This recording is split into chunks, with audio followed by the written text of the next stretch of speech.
Dans Parashat Vayetze, alors on voit que Rashi dit que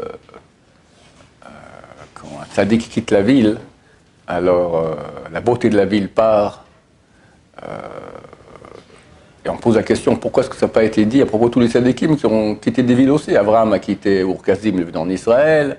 Après, il a quitté Israël, il est parti en Égypte, et puis Yitzhak aussi. Enfin, pourquoi on parle de Yaakov qui, lorsqu'il quitte la ville, alors la beauté de la ville part? Alors, il faut comprendre que Rashi, il ne vient pas nous faire des midrashim et des explications comme ça pour rien. Lui, il explique le verset. Il a dû voir dans le verset une chose qui demande explication. Alors, il a expliqué comme ça. Et qu'est-ce qu'il a vu? Il a vu effectivement une chose qui demande explication. Au début de Parashat Vayetze, c'est marqué que Yaakov est sorti de Beersheba et parti à Haran.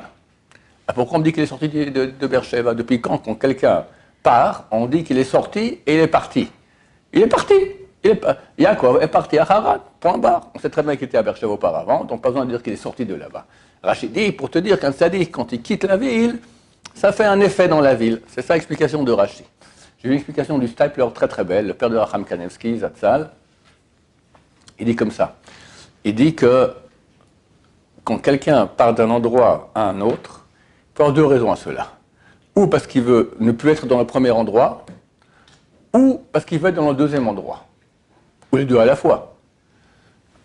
Quelqu'un va demain, par exemple, à Paris, voilà, ça s'il part demain à Paris, la semaine prochaine, c'est pas parce qu'il ne veut pas être ici. Il a une chose à faire à Paris, donc le but c'est là-bas.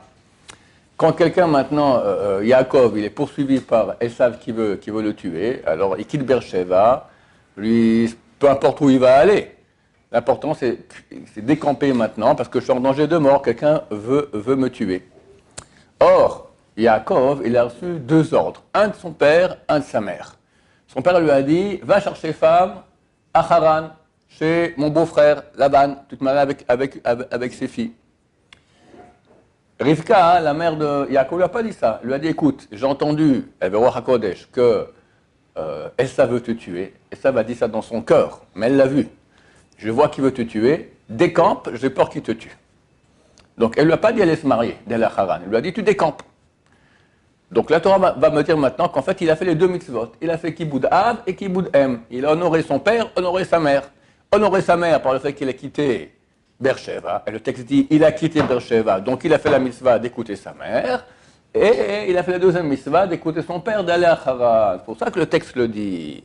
Très beau chidouche, très juste du Stipler. Baruch Adonai, l'olam, amen va amen.